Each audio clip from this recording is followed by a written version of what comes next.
What's going on, moviegoers? If you're new to the channel, my name is Christian. Welcome to Serial Productions. Halloween ends. I got out of my 5 p.m. showing, you guys. I have finally watched Halloween Ends. I finally have seen the conclusion, the finale of Laurie Strode and Michael Myers. Now, let me tell you guys, right off the bat, I was very much excited for this film. Very much anticipating this movie. Love this franchise dearly. Love it. Love the character Laurie Strode. Love the character Michael Myers. It just means so much to me.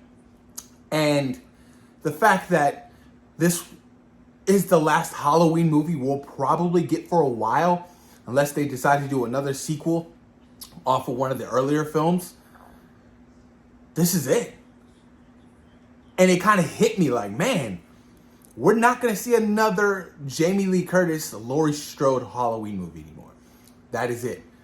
And I kind of got like choked up and like emotional about it, and I've seen plenty of interviews with Jamie Lee Curtis, getting very emotional because she's been doing this for 44 years, a long time. So I was like, man, I feel it and I understand.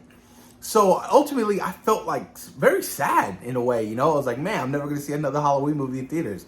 Who knows? I mean, I don't know what the contract looks like with Blumhouse and Universal and Miramax. No idea what's going to happen, but the Laurie Strode legacy is wrapped up. It's done. That's a wrap.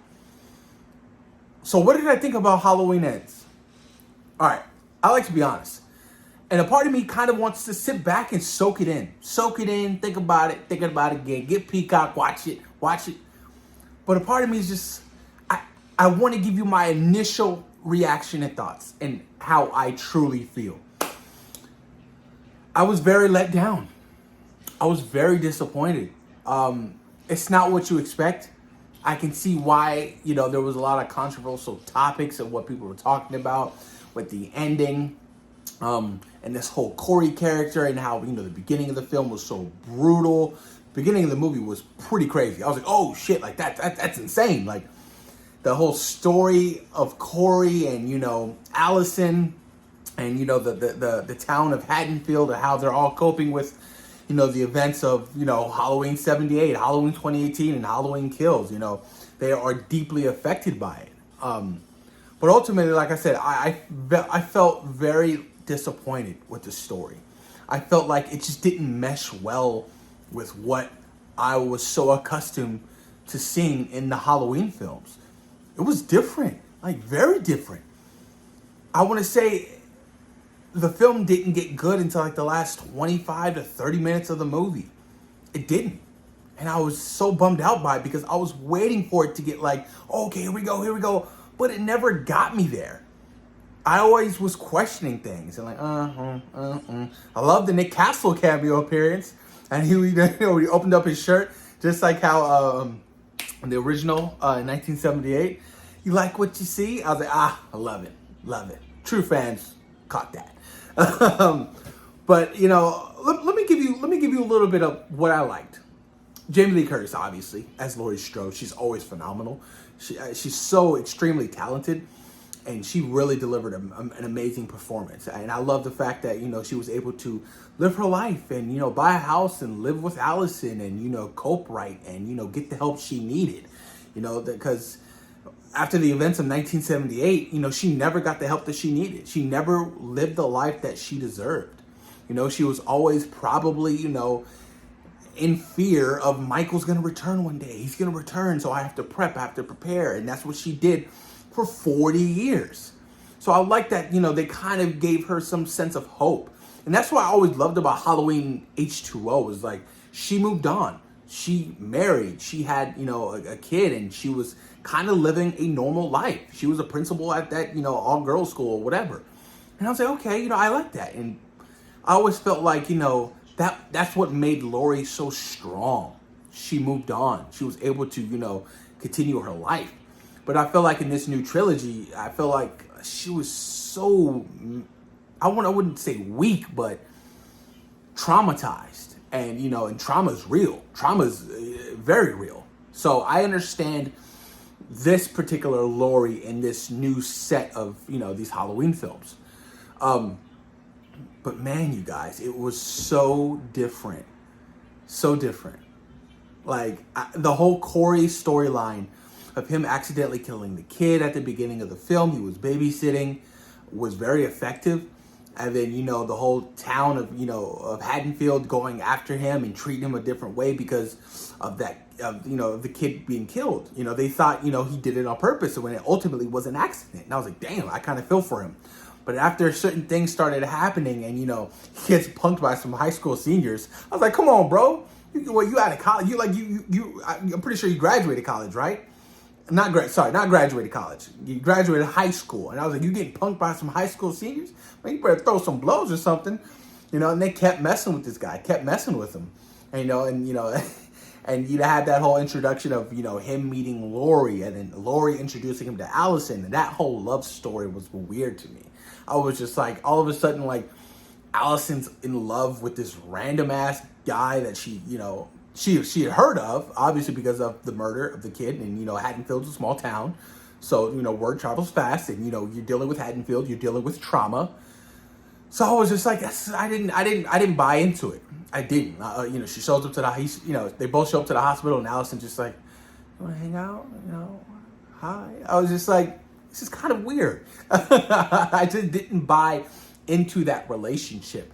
And when things really started to pick up, I thought it was so weird. Like when we first get to see Michael again, this fool's living in a little sewer, like Pennywise the clown. I was like, oh shit. I was like, he's the new Pennywise. He's the Pennywise of Haddonfield. That's what, in my head, that's what I was thinking. I was laughing. But, he just randomly, grabs Corey and brings him down to the sewer after Corey had that encounter with those damn high school kids.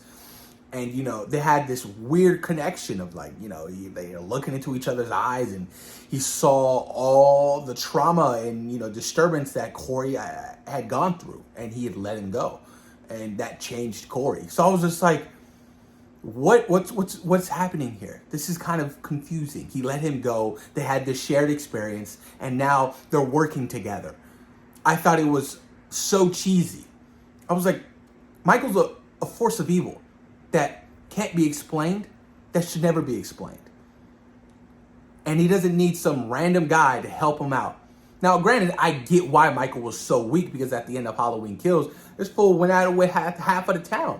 Got shot, got stabbed, got beat, but still walked away. He walked away.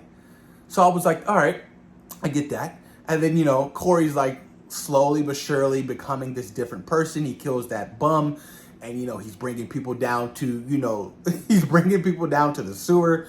I was just like, what is going on? And then Michael's killing people, and they're, like I said, they're working together, and all of a sudden, like, Michael stands taller, and like he's back to who he is. I needed to kill somebody to regain my strength.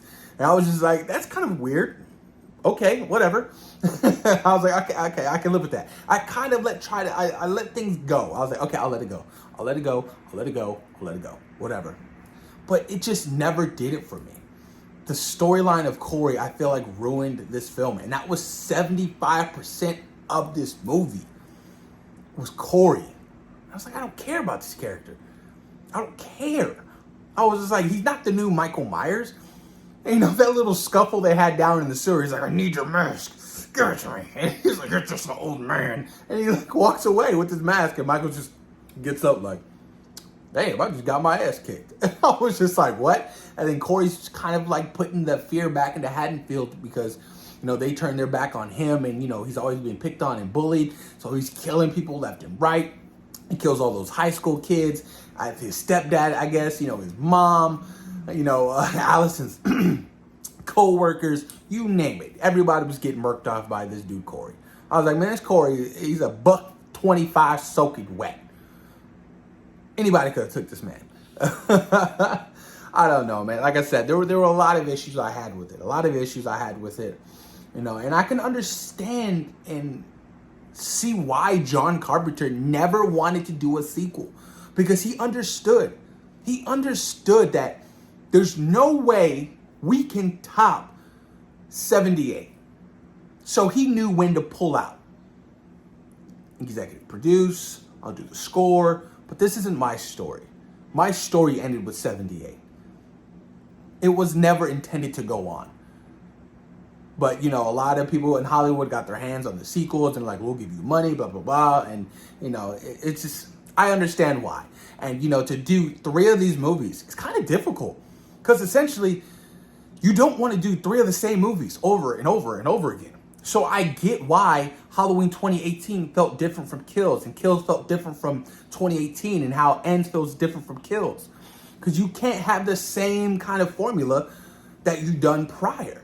So I get why they kind of went in this direction. It was so different from what we're used to. And I could see how he took inspiration from Christine, you know, Christine with the kid, I forget his name. God, I love that film. Love that film. John Carpenter directed that movie. I can see the inspiration they took from that film, right? How he's getting bullied or whatever. And, you know, Christine's the car, Michael's the car. They're working together. I was like, okay, I can see the parallels there. I get it, you know. I understand. Cool. I love the at the beginning of the movie how they had the thing playing on Halloween night. I was like, oh, perfect, John Carpenter. John Carpenter, he was all over this movie. It felt like, you know, him and Cody Carpenter,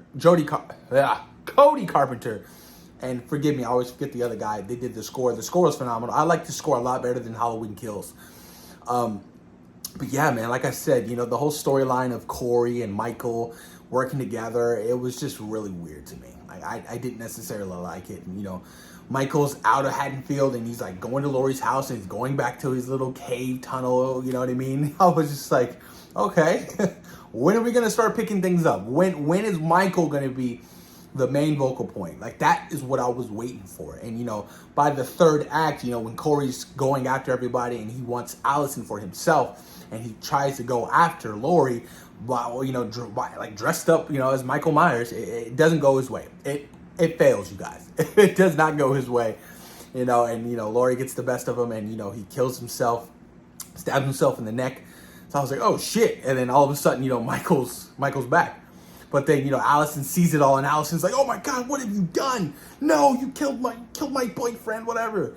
I really enjoyed the fight scene between Laurie and Michael. I thought that was great. I really did think Laurie was gonna die. I was like, oh no, this is gonna be heartbreaking. But man, she got the best of Michael though, where she freaking nailed that fool to her countertop, and he was just like stuck, and then she was slicing him up, stabbing him, and cutting his throat, slicing his wrist. He almost got her though. She was ready to die. I mean, she was ready to die and move on.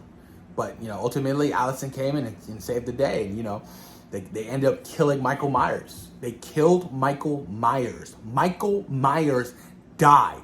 He is gone. They put his ass in a meat blender, and that was it.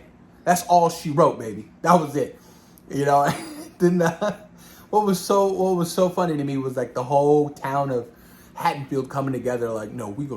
Let's do this.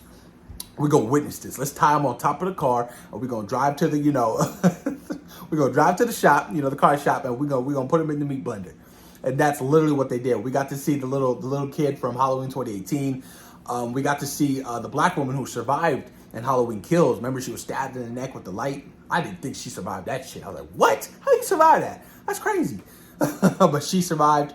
And then, you know, there was this whole poetic moment of Haddonfield finally getting rid of this evil, finally getting rid of the shape. You know, they put him in the meat blender, and that was it. You know, and Laurie, you know, wrote her book. I feel like, and Allison went off to go live her life, and that's all she wrote. I could have sworn, though, at the end, I could have sworn that Corey wasn't dead. I thought he was going to come back and kill Laurie, and I was like, oh, thank God. All right, Laurie survived. I love it, because I didn't want Laurie to die. I didn't. I was like, no, you can't kill Laurie. I love Laurie. But that's it. That's a wrap on the story. I mean, it's officially over, you guys. No more Halloween movies with Laurie Strode in this continuity. But if they want to, you know, go do something different and have a direct sequel to Halloween 4 and ignoring everything after that, I'm all game. I'm all game. Just don't know what else they can do with this particular character, you know, because we've had 3 films in the last 4 years. And, you know, a part of me is like, all right, let's put this to rest. Let Michael rest. That's it. 3 films in 4 years is a lot. And, you know, how do you not get into the formula of retelling stories and doing it over and doing it over and doing it over again? Halloween Ends. Damn. Woo. Yeah, you guys. kind of disappointed, but like I said, I'm gonna sit on it. I'm gonna think about it some more. I'm probably gonna watch it on Peacock this weekend, and hopefully I feel a little bit different. Hopefully I feel a little bit more love for the film, but ultimately it wasn't for me. It didn't do it for me. So post your comments down below. Let me know what you guys think. Have you seen Halloween Ends? What did you think about the whole Corey storyline and Allison love affair that they had going on? What did you think about Corey and Michael working together? I really want to know you guys' thoughts and opinions on this, because this is a massive film. Post your comments down below and let me know what you guys think. Peace.